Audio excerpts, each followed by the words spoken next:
වෙනස් විදිහකට හිතනවා කියන එක ලෝකයේ අද අපි බලද්දී විශාලම අභියෝගයක් බවට පත් වෙලා තියෙනවා මේ වර්තමාන සමාජ ක්‍රමයත් එක්ක. ඇත්තටම ඇයි එහෙම වෙලා තියෙන්නේ? අද අපි කතා කරන්නේ ඒ සම්බන්ධයෙන්. මේ වීඩියෝ එක ඩෙඩිකේට් කරන්නේ ඒකට. ඉතින් වෙනස් විදිහකට හිතනවා කියන එක පිළිබඳව ඇයි ඒක විශාලතම අභියෝගයක් බවට පත් වෙන්නේ කියන එක පිළිබඳව අද අපි කරුණු 5කින් සංක්ෂිප්ත වශයෙන් කෙටියෙන් කතා කරනවා. ඒතර ප්‍රධානම දේ තමයි පළවෙනි දේ තමයි හැම කෙනෙක්ම එකම ගමන් මාර්ගයක යන්න උත්සාහ කරන එක. ඒතර ඒ පිළිබඳව අපි පොඩ්ඩක් කතා කරොත් එහෙම අපි දන්නවා අපේ සමාජ ක්‍රමයෙන් දැන් අපේ ලංකාව වගේ රටවල් වල විශේෂයෙන් අපේ සමාජ ක්‍රමයෙන් අපිට උගන්වනවා ඉස්කෝලේ ගිහිල්ලා ඊට පස්සේ යුනිවර්සිටි ගිහිල්ලා ජොබ් එකක් කරලා work hard කරන්න ඊට පස්සේ 50න් 60න් රිටයර් වෙනවා ඊට පස්සේ රිටයර්මන්ට් ලයිෆ් එක ගෙවන්න පුළුවන් කියලා. හැබැයි ඇත්තටම මේක මේ විදිහටද සිද්ධ වෙන්නේ. හරිද? ඒ කියන්නේ අපි ගත්තොත් එහෙම ලෝකයේද සාර්ථක විදිහට අපි හඳුන්වන most succeed මිනිස්සු දිහා බලද්දී most succeed මිනිස්සු දිහා බලද්දී ඇත්තටම සාර්ථක වෙලා තියෙන්නේ වෙනස් විදිහට හිටපු අය. ඇත්තටම අපි ගත්තොත් එහෙම මේ දවස ගානේ එහෙම නැත්නම් ඒක ඉස්කෝලේ ගිහිල්ලා ඊට පස්සේ යුනිවර්සිටි ගිහිල්ලා ඊට පස්සේ එහෙම අර කැරියර් එකේ ඉස්සරහට ගිහිල්ලා ඒ විදිහට සාර්ථක වෙච්ච අයට වඩා අපි ගත්තොත් එහෙම ඇත්තටම අර එක තැනකදී ජීවිතේ වෙනස් විදිහට හිටපු මිනිස්සු ගොඩක් සාර්ථක වෙලා තියෙනවා. උදාහරණයක් විදිහට ඉලෝන් මස්ක් ගත්තාම එයාත් ඒ විදිහයි. ඒ වගේම ජෙෆ් බෙසොස් එයාත් ඒ විදිහයි. ඉතින් මේ වගේ ලෝකෙ මට්ටමේ ලංකාවේ විතර නෙමෙයි ලෝකෙ මට්ටමේ ගත්තොත් අතිශය සාර්ථක මිනිස්සු බිහි වෙලා තින්නේ මෙන්න මේ වෙනස් විදිහට හිතීම තුළ. දෙවෙනි පොයින්ට් එක තමයි ඇයි අපිට මේ මම අපි කතා කරන්නේ වෙනස් විදිහට හිතන්න අභියෝගයක් වෙන්නේ ඇයි කියලානේ. දෙවෙනි පොයින්ට් එක ගත්තොත් එහෙම අපි ඇත්තටම හැම දෙයක්ම අපි ප්‍රශ්න කරන්නේ නැහැ. හරිද? ඒ කියන්නේ අපි ප්‍රශ්න කරන ප්‍රමාණය හැම දෙයක් පිළිබඳවම ප්‍රශ්න කරන එක ඊටාම වටිනවා.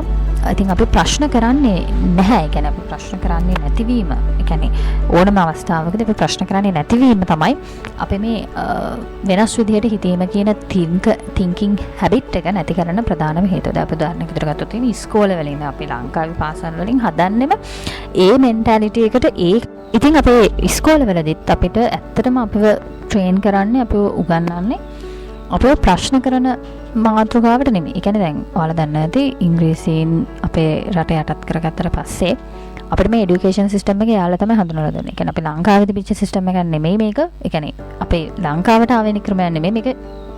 පිටරට සුද්දොන්ගේ එහෙම නැත්නම් ඉංග්‍රීසියෙන්ගේ රටත් විතර කාලේ ලන්දේසියෙන්ගේ රටත් විතර කාලේ ඒගොල්ලෝ තමයි අපිට මේ අධ්‍යාපන ක්‍රමය හඳුනලා දුන්නේ. ඒතකොට මේ අධ්‍යාපන ක්‍රමය අපි ගත්තාම ඒක ටිකක් අපි කියනවා අර ඒගොල්ලන්ට යටතේ වැඩ කරගන්න පිරිසක් බිහි කර ගැනීම සඳහා තමයි ඒගොල්ලෝ මේ අධ්‍යාපන ක්‍රමය හැදුවේ. ඒ කියන්නේ ප්‍රශ්න අහන්නේ නැහැ. අපි කියන ඒගොල්ලෝ කියන දේ අපි කරනවා. එතකොට නැවත විමසීමට වඩා වෙනස් දෙයක් තමයි මේ අධ්‍යාපන ක්‍රමය ඇතුළේ ඒගොල්ලෝ උත්සාහ කරන්නේ. කියන්නේ කන්ටෙන්ට් එකක් දෙනවා ඒක පාඩම් කරනවා ඒක ගිහිල්ලා ලියනවා. එතකොට මම ගොඩක් විතර තියෙනවා පන්ති මට්ටමේදී ගොඩක් වෙලාවට කැමති නැහැ ගුරුවරු අපිට ප්‍රශ්න අහන ළමයින්ට. සහ ඒගොල්ලන්ව ගොඩක් වෙලාවට ඩිස්කරේජ් කරනවා මම දැකලා තියෙනවා. මොකද ඒකට හේතුව වෙන්නේ අර ප්‍රශ්න ඇසීම තුලින් වෙනස් විදිහේ දෙයක් එතනදී ඉස්මතු වෙන නිසා තමයි ඒගොල්ලෝ ගොඩක් වෙලාවට ඒ ක්‍රමවේදයට ගොඩක් වෙලාවට අකමැති වෙන්නේ. ඒක තමයි ප්‍රධානම හේතුව වෙලා තියෙන්නේ. right so ඊළඟට අපි තුන්වෙනි පොයින්ට් එක විදිහට කතා කරොත් එහෙම ඔයාගේ සිතුවිලි තමයි ඇත්තටම ඔයාට ඒ කියන්නේ යථාර්ථය නිර්මාණය කරන්නේ ඔයාගේ සිතුවිලි. right එතකොට එතනදී ඒක වෙන්නේ කොහොමද කියන එක මම පැහැදිලි කරන්නම්. ඒ කියන්නේ ඔයා යම්කිසි දෙයක් දිහා දකින විදිහ තමයි ඇත්තටම ඔයා ඒක විසඳනවද නැද්ද කියන එක තීරණය කරන්නේ. ඒ කියන්නේ දැන් අපි උදාහරණයක් විදිහට ගත්තොත් එහෙම ඇත්තටම දැන් සමහර පුද්ගලයෝ ඉන්නවා ඒගොල්ලන් ඔපචුනිටි එකක් එහෙම නැත්නම් ඕනම දෙයක් දිහා දකින්නේ ඊටාම මේ නරක විදිහට. එතකොට ඒගොල්ලන් ඇත්තටම මේ දේ පිළිබඳව ඒ දේ හොඳ දෙයක් වුණත් නරක දෙයක් වුණත් ඒගොල්ලෝ හිතන්නේ ඒ දේ පිළිබඳව නරක විදිහට නම් ඒ දේ ඇත්තටම ඒකේ ඒගොල්ලන්ට එන්නේ ඒක ඔපචුනිටි එකක් වුණත් ඒගොල්ලන්ට එන්නේ මම හිතනවා ඔයගොල්ලන්ට තේරෙනවා කියලා. ඒගොල්ලන්ට එන්නේ ඊටාම දුර්වල results.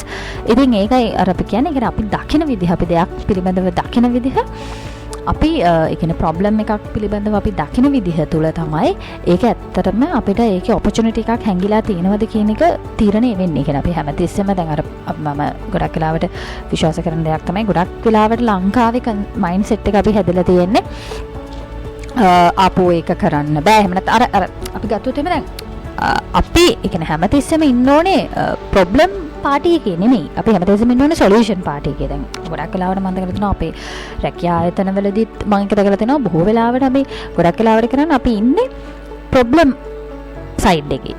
يعني ප්‍රශ්නය පැත්තේ තමයි අපි හැමතිස්සෙම ගිහිල්ලා හිටගන්නේ නැතුව සොලියුෂන් එක පැත්තේ නෙමෙයි. يعني කවුරු හරි කෙනෙක් සොලියුෂන් එකක් ගෙනාවත් ඒ සොලියුෂන් එකෙත් අපි වැරද්දක් බලලා ටක් ගාලා ඒ ගෙනාව පුද්ගලයාව ඩිස්කරේජ් කරන එක තමයි අපි කරන්නේ. ඉතින් මම හිතනවා අපි හැමතිස්සෙම ප්‍රොබ්ලම් එක පැත්තේ හිටගන්නේ නැතුව සොලියුෂන් එක පැත්තේ හිටගත්තොත් අපිට ගොඩාක් ඔපචුනිටිස් දිහා දකින්න පුළුවන් කියලා. ඒක තමයි අපි තුන්වෙනි පොයින්ට් එක. හතරවෙනි පොයින්ට් එක තමයි ඒ කියන්නේ සක්සස් කියලා කියන්නේ ගොඩක් වෙලාවට අපි හිතනවා මේ හાર્ඩ් වර්කින් කියලා. ඇත්තටම මේක මමත් අත්දකපු දෙයක්. හાર્ඩ් වර්කින් කියලා කියන්නේ සක්සස් නෙමෙයි. you have to be smart working. හරිද? ඒ කියන්නේ ගොඩක් වෙලාවට කියනවා මේ රෑ නිදි මරාගෙන වැඩ කරන එක, එහෙම නැත්නම් ඔෆිස් ඇරලා ගිහිල්ලා ආයෙත් මොකක් හරි වැඩක් කරන එක. එහෙම ඒ කියන්නේ ඒක කවදාවත් සාර්ථකත්වය ඔයාලට දෙන්නේ නැහැ. කියලා මං හිතන්නේ මේක තමයි අපි දැන වැදගත්ම දේ. කියන්නේ අපි දැන් හිතන්නකෝ පුද්ගලයෝ දෙන්නෙක් කියනවා A සහ B කියලා. ඒ දෙන්නම එකම ප්‍රමාණයේ වැඩ කරනවා. කියන්නේ පැය 8ක් දෙන්නම වැඩ කරනවා කියලා, පැය 12ක් දෙන්නම වැඩ කරනවා කියලා, පැය 24ක් වැඩ කරනවා කියලා. නමුත් යම් කිසි පුද්ගලයෙක් මහන්සි වෙලා වැඩ කරනවට වඩා එයා ස්ට්‍රැටජිකලි වැඩ කරනවා නම්, එයා වෙනස් විදිහට දේවල් ගැන හිතනවා නම්, එයා වෙනස් විදිහට දේවල් දිහා දකිනවා නම්, අනේ ස්මාර්ට්ලි වැඩ කරන පුද්ගලයා දවසක දිනනවා අර හાર્ඩ් වර්කින් කෙනාට වඩා. අනිත් එක අර කන්වෙන්ෂනල් රටාව ඇතුලේ ඒ කන්වෙන්ෂනලි හිතන දෙයට වඩා මම හැමතිස්සෙම විශ්වාස කරන දේ තමයි තමන් හිතන දේ පිළිබඳව තමන්ගේ අර යටිසිතේ කැකෑරෙන ඒ අරමුණට තමන්ට යන්න කවදා හරි පාත් එකක් ඕපන් වෙනවා. අන්න ඒක හැමතිස්සෙම විශ්වාස කරන්න ඕනේ. ඉතින් අවසාන මේ පොයින්ට් අපි පහක් කතා කරනවා කියලා කිව්වා. මම කිව්වා කියන්නේ වෙනස් විදිහට හිතන එක අභියෝගයක් විදිහට දකින්න ප්‍රධානම හේතු කතා කරනවා කියලා පහක්. ඉතින් අවසාන පොයින්ට් එක විදිහට අපි කතා කරන්නේ ඇත්තටම ඒ කියන්නේ අපි වෙනස් විදිහට හිතීම කියන එක. ඒ කියන්නේ අපි ඇත්තටම ලෝකය ගත්තත් මේ විශ්වය ගත්තත් අපි විශ්වය කියන concept එක අපි විශ්වාස කරනවා නේ. කියන්නේ විශ්වය කියලා දෙයක් තියෙන කියලා. ඒතර විශ්වය අපිට ඇත්තටම අපිට දෙන්නේ opportunities ඇත්තටම වෙනස් විදිහට හිතන මිනිස්සුන්ට. හරිද? කියන්නේ හැමතිස්සෙම කල්පනා කරන්න දවසේ උනත් හැමතිස්සෙම කල්පනා කරන්න දවසේ කරන වැඩක් උනත් ඔයා මොන දේ කරත් පොඩි දේ කරත් හැමතිස්සෙම කල්පනා කරන්න මේ වැඩේ මීට වඩා වෙනස් විදිහකට කරන්න පුළුවන්ද? මීට වඩා හොඳ විදිහකට කරන්න පුළුවන්. ඒත් මම හිතනවා මේ concepts ටික ඊටාම වැදගත් වෙයි. වෙනස් විදිහකට හිතන්නේ කොහොමද සහ වෙනස් විදිහකට හිතන්නේ ඒකට අභියෝගයක් කරන්නට මම හිතනවා මේ points ටික ඊටාම වැදගත් වෙයි. So අන්තිමට කියන්න තියෙන්නේ අපේ channel එක subscribe කරන්න. ඉතින් මේ contents ඊටාම වැදගත් ඔයගලන්ගේ ජීවිතය කරනවා ගන්න. ඉතින් මම හිතනවා අද points ටික අපි ලස්සනට කතා කරා. So හැමදාම කියනවා වගේ ජය වේවා.